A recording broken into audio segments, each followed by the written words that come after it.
farol que me guia, é a luz do meu caminho.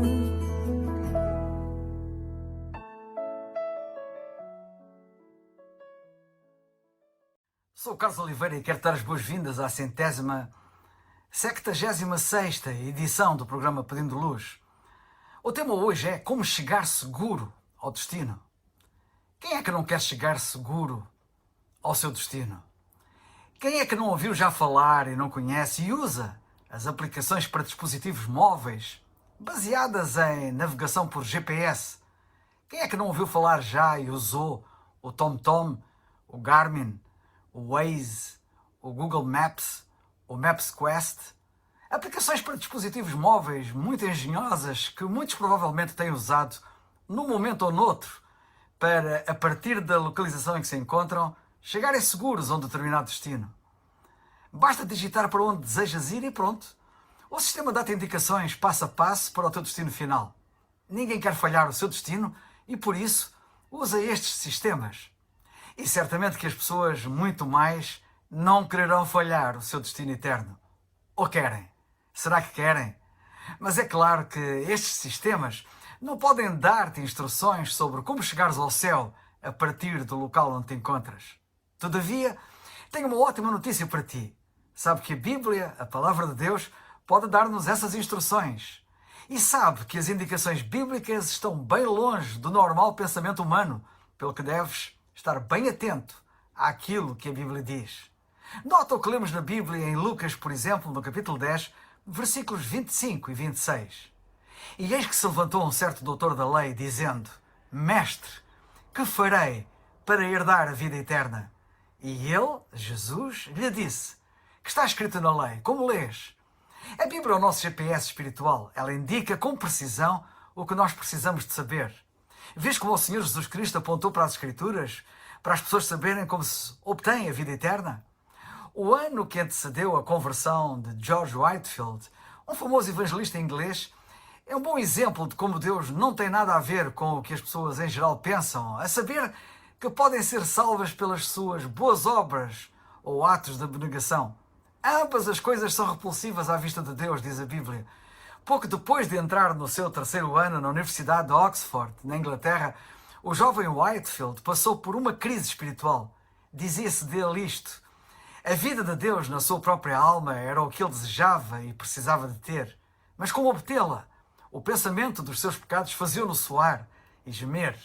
Ele evitava toda a companhia, vagueando pelos campos e bosques, imerso em oração. Às vezes, deitado a noite toda no chão gelado. Ele usava as roupas mais surradas que possas imaginar. A sua única comida, as suas refeições, eram pão seco e chá. Com o tempo, até as suas próprias orações lhe pareciam tornar-se pecaminosas.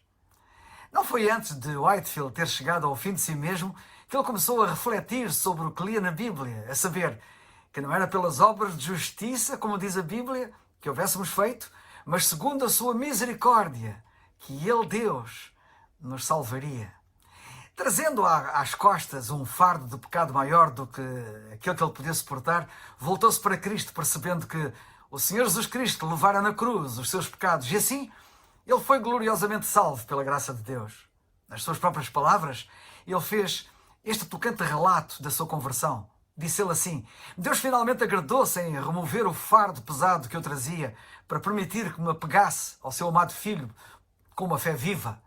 Oh, que gozo, que alegria indescritível, que gozo pleno e grande glória brotaram quando o peso do pecado se dissipou e um sentimento permanente do amor perdoador de Deus e uma plena certeza de fé irromperam na minha alma que antes estava desconsolada.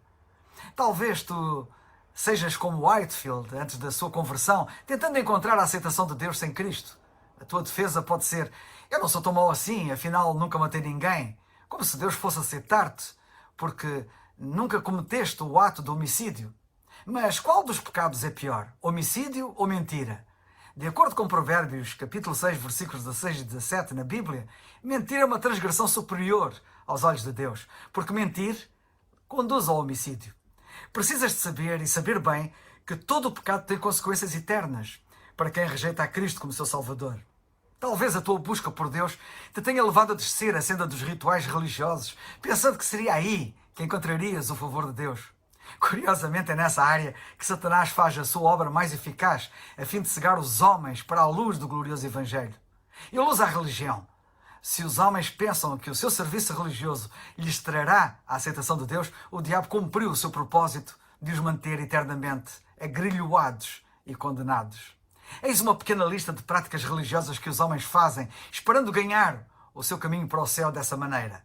Por exemplo, ir à igreja, serem batizados na água, fazerem a primeira comunhão, passarem pela confirmação ou crisma, recitarem o chamado Pai Nosso, fazerem leituras responsivas, fazerem o sinal da cruz, confessarem a um sacerdote os seus pecados, etc, etc.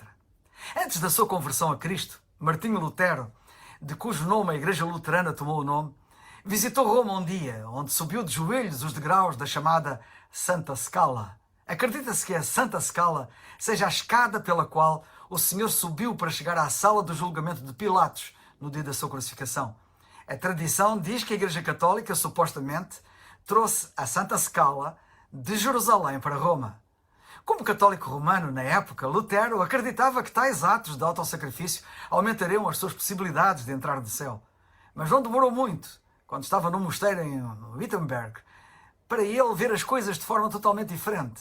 Quando ele leu na Bíblia Romanos 1,17, onde é afirmado que o justo viverá pela fé, ele parou por um momento e de repente os seus olhos e entendimento abriram-se para ver e perceber que a salvação que Deus dá é pela fé e não por esforço humano.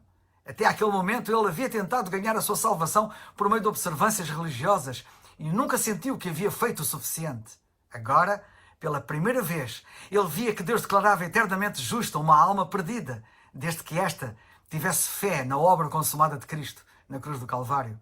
Ele foi libertado da escravidão dos seus pecados e uma alegria indescritível inundou o seu coração. Tão dramática foi a mudança na vida de Lutero que ele passou a ser a centelha que acendeu a grande reforma na Europa que desponta na história. Se queres ir para o céu, a partir da tua localização atual, simplesmente crê no Senhor Jesus Cristo.